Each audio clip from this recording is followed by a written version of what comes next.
Welcome back to Out of the Rough. I'm with Tim Mann. Tim Mann is known as America's uncommon man. He's recognized as going against the herd on a speaking topic of no thanks, I'll skip the recession. So let's talk about some things that business owners do in the failing economy. What can they do to really stand apart from the crowd? Well, what I did some research and found out why are businesses failing. You find out about 90% of businesses are failing in the economy. And the reason being is I ask them, do you have a business plan? When people are complaining, I don't have customers, this economy sucks. I say, well, let me take a look at your business plan. And 9 times out of 10, 90% of people don't even have a business plan. And in that, the key point is the marketing plan, which is marketing is 90% of any business, if you look at it. You know, what's important to understand is you are your best promoter of your business because you're passionate about it. Yes. So it's important to never forget that. Let's talk about a business plan because, you know, sometimes I say to people, sometimes in a business plan it just means going to the beach or going to whatever inspires you and just write down, you know, what would you like to get accomplished, at least to get something started. Exactly. Yeah, get something started, go take the steps, get organized, get your finances organized, get the marketing plan going. Mm-hmm. And really take a look at the vision, where you want to take it. Get some goals set going for yourself. Now, let's talk about one thing I do believe in, and that is kind of looking at your strengths and weaknesses and kind of doing that survey. And then, of course, the opportunities and what threats can put you out of business. Let's talk about goals. Okay. How do you look at goals? Do you think people should look at them every day? Is it something they visualize? Is it something you say to yourself in the morning? How do people conquer actually accomplishing their goals and then setting new ones? Give me some experiences you've had. Well, what I do is I actually do look at them every day, at least 6 days a week. Maybe some days I take a Sunday off. Sure. But looking at those goals every day, you see it in front of you.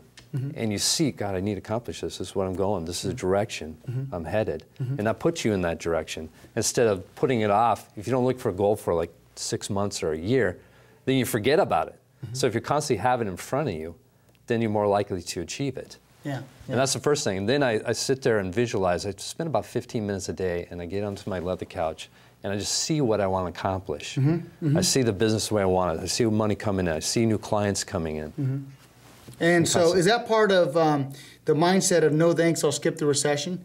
Tell me about that concept in that presentation you give. Yes, absolutely, Fred. That is part of the concept. It's all about attitude. And it's about leadership. And you're the leader in your business.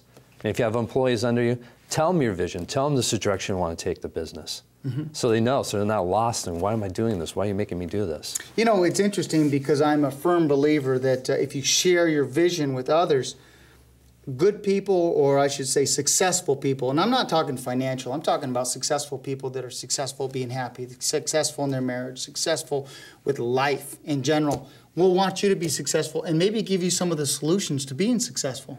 Absolutely. That's how my whole business was started and accomplished. People told me that America's uncommon man. Yeah. People told me about the championship tools. Yeah. And you just implemented it. Yes. Yeah, but so share your vision with those around you. Yes. Help them reinforce that. The other thing I really believe is if you have employees, have them be part of the solution to accomplishing the goals. Ask them, how would you do this? Yeah. Exactly, because they know more than you, because you're the captain, you're the leader, you're doing other things, and they're in their direct business. Yeah. They know more about the business than you do. Yeah, yeah, so important, and I love that, Tim. The American's Uncommon Man, and no thanks, I'll skip the recession, and of course your book that you co-authored with Brian Tracy, Kim Blanchard, and Stephen Covey, Discover Your Inner Strength. Very good. Now, those that would like to reach you and get your professional advice, how can they reach you? They can reach me the easiest way is 9010consulting.com. 9010 Consulting. Is that spelled out or no? It's 9010consulting.com. Great. Or they could call me at 818-292-2548. I'm also on Facebook, on LinkedIn, and Twitter. Perfect, like everybody is, right? That's yes. Good stuff, good stuff. Pleasure to meet you. All right, Fred. Thank you for coming to the show. Well, we're going to jump to a quick break, but when we come back, we got Tara McHugh, and we're going to talk about getting the most when it comes to social media and touch upon those things that she's such an expert at. We'll be right back.